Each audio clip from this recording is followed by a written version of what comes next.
can't be ethical or not. My oven can't be ethical or not. My robot can't be ethical or not.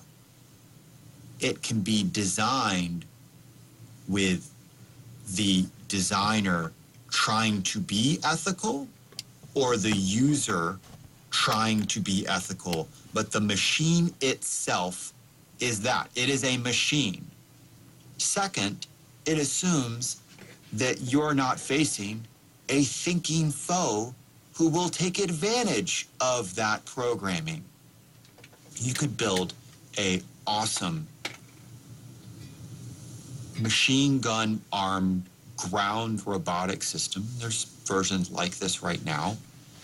And one of the best counters to it will be a 6-year-old with a can of spray paint, because it will put an incredible dilemma on the other side. You will either have to shoot a technically unarmed 6-year-old, or watch as that 6-year-old walks up, sprays paint right over the sensors, and defeats your super advanced robot. That's the point, is we're in this space where don't think you can just simply engineer your way out of an ethical dilemma.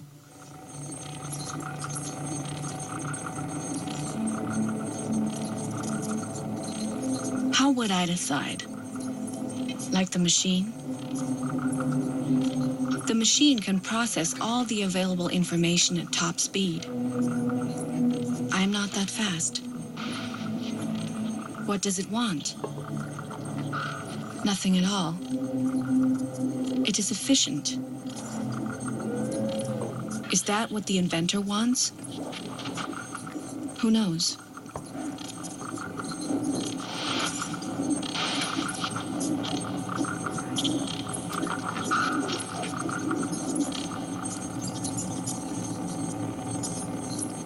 These machines will make mistakes. They will kill civilians. There is no doubt about that. All weapon systems end up killing civilians. The real question from my point of view, and this is what's called a consequentialist argument or utilitarian argument, is will they kill less civilians than current technologies and warfighters do? From my point of view, if we end up with fewer non-combatant casualties, that's a good thing. To my surprise, Ron Arkin sends me to the aquarium in Atlanta. He tells me that he sometimes goes there with his grandson.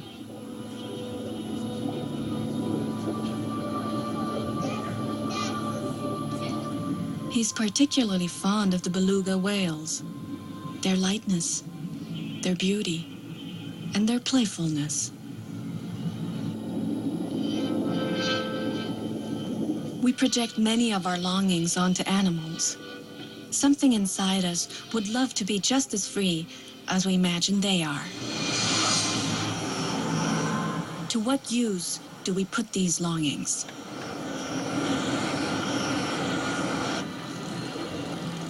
What are we doing to ourselves?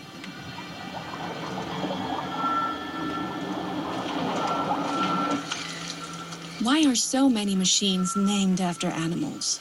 Drones, hawks, predators. We take their forms and abilities and transform them into something else.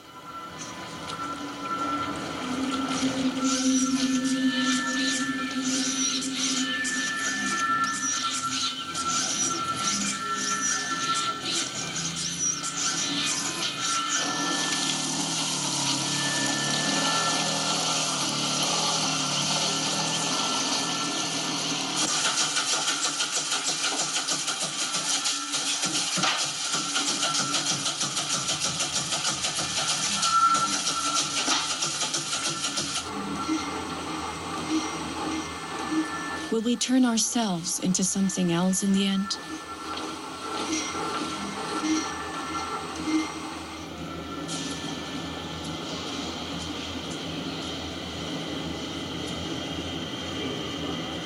If, as I firmly believe, it is our imperfection that makes us human, what happens if we try to eliminate this imperfection?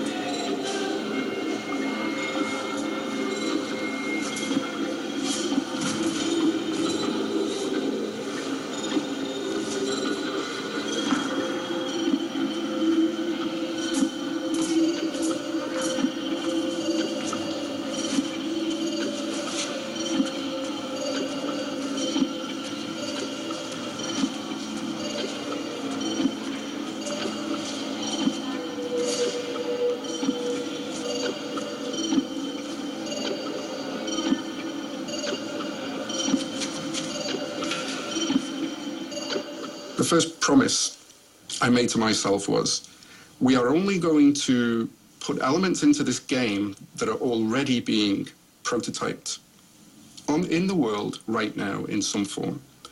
And so I thought, okay, to make that authentic, how are we going to do that? So we looked at a great broad range of consultants who could help us with this.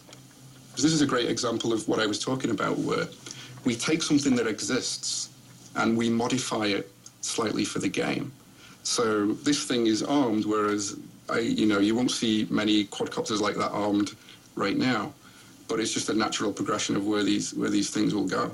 We're projecting a little bit further out here, but you're going to see things like if you want to assassinate somebody, you could send a swarm of insect-sized drones that have cameras on them, facial recognition software, and you put all this stuff into the swarm and say, go find this guy and sting him with your cyanide tail or whatever it would be, and then you don't even need boots on the ground.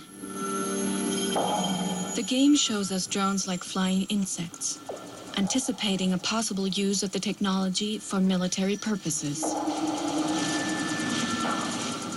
In a way, you are like, let's say, test field also for the military itself. It must be fascinating for them to see those kind of fiction close to reality. Well, it's incredible. And, I'm sat at home one day and I see an email pop up. This is like a year or so after Black Ops 2 has been released. And it's from a former Pentagon official who works for a think tank now, the Atlantic Council.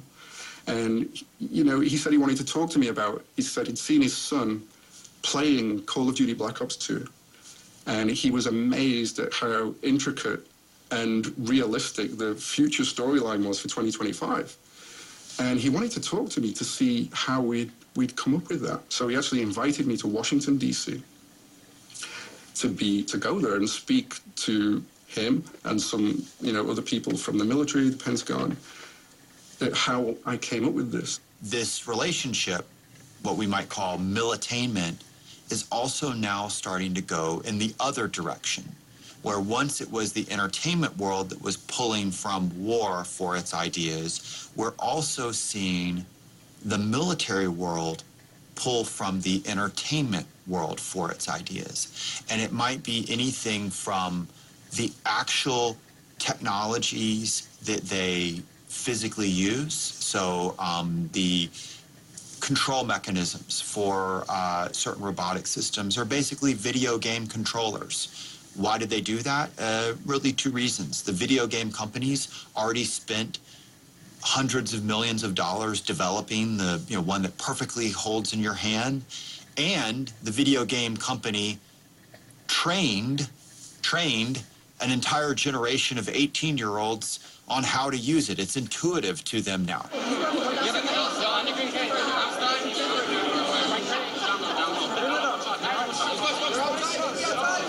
Watch out, green door. There's three. On hill.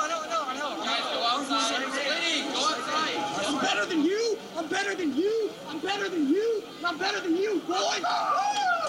Yeah. As you see these technologies make more and more decisions on their own, the human role moves from being in the loop to, as one U.S. military document put it, on the loop and then out of the loop. When will this take place? Don't ask me. Ask the head of the British Royal Air Force, who said it will happen in his lifetime. And he's not a young guy.